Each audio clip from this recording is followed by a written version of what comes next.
Bonjour à tous et merci beaucoup à mon confrère et ancien collègue Baudouin Michel pour l'invitation pour participer à cette journée Outre-mer. Malheureusement, je ne peux pas être présent en direct sur Zoom parce que je suis en ce moment en voyage au Brésil et donc avec le décalage horaire, c'est un petit peu compliqué. Donc je n'ai pas pu faire mieux aujourd'hui que d'enregistrer cette vidéo. Je m'appelle Antoine Marchal, je suis diplômé ingénieur des eaux et forêts de Jean Blou, promotion 2010. Jean Blou est une affaire de famille chez nous, vu que je suis la 4e génération de Jean Bloutois. Grâce au poste de mon père pour les Nations Unies, j'ai eu la chance de grandir toute ma vie en Afrique, donc de 0 à 18 ans. Une fois que j'ai eu 18 ans, on m'a forcé à rentrer en Belgique pour notamment étudier à Jean Blou. Pendant mes études à Jean Blou, j'ai réussi à aller plusieurs fois en Afrique du Sud pour notamment faire une formation de guide nature qui m'a pas mal aidé à développer notamment mon anglais. J'ai aussi eu l'occasion pendant ma deuxième master d'aller en Erasmus aux Pays-Bas pendant 3 mois. Et ensuite, j'ai fait un travail de fin d'études au Burkina Faso.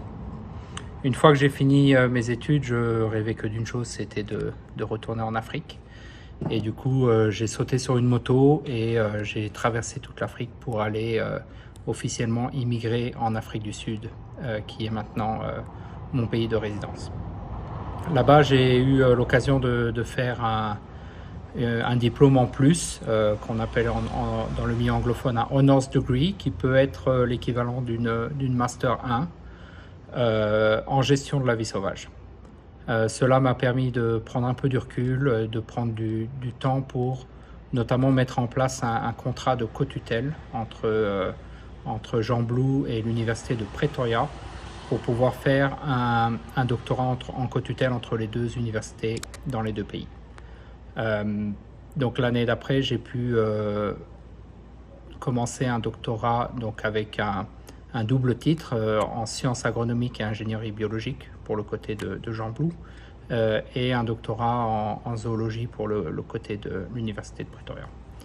Et donc pendant plusieurs années, j'ai pu travailler sur le développement d'une technique où on utilisait la photogrammétrie pour faire des modèles 3 dimensions de pattes et d'empreintes de lion pour développer une nouvelle technique de suivi monitoring pour cette espèce. Ensuite, j'ai eu la chance de travailler comme collaborateur scientifique pour une ONG sud-africaine dans le parc national Kruger. L'ONG était Endangered Wildlife Trust, qui est une des plus grandes ONG d'Afrique australe. Et par la même occasion, j'ai eu une bourse de postdoctorat pour travailler donc, dans une université sud-africaine qui se trouvait aux portes du Kruger, une toute nouvelle université qui venait d'être créée.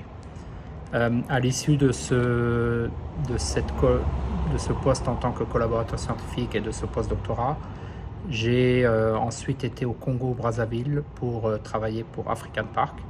Au début, j'étais qu'un simple volontaire, mais une fois sur place, au bout de 6 mois, on m'a offert la position de directeur des opérations.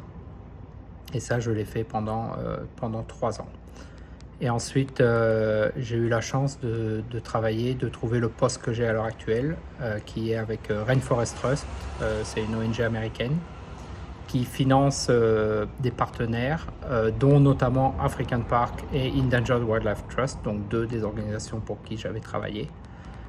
Et je suis le stratégiste Afrique, donc en charge de développer les nouveaux projets sous l'entièreté du continent africain. Donc je passe 30 à 40% de mon temps à voyager, mais je suis basé à partir de l'Angola.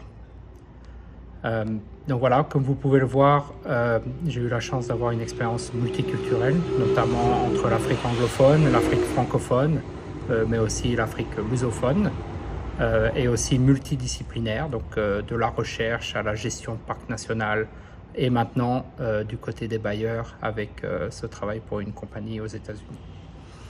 Donc si j'ai un peu des conseils à donner, je pense que c'est important de ne pas se coincer dans un coin. Une des forces d'un ingénieur est de savoir apprendre à apprendre et de rester multidisciplinaire. Je pense que c'est aussi important quand on est jeune diplômé de pouvoir savoir faire des sacrifices. Je sais que c'est plus facile à dire qu'à faire, mais souvent des sacrifices d'un point de vue financier, des sacrifices d'un point de vue personnel. Donc essayer un maximum de sauter sur les opportunités, même si c'est du volontariat, juste pour se faire de l'expérience, se faire du networking. Et même si c'est de l'expérience en gestion toute simple, comme par exemple un poste au niveau de l'association des étudiants.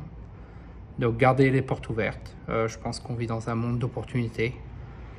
Quelque chose de très important aussi, c'est parler l'anglais. À l'heure actuelle, le monde est tellement interconnecté et tout le monde parle anglais. Je pense que c'est immanquable de ne pas parler anglais de nos jours.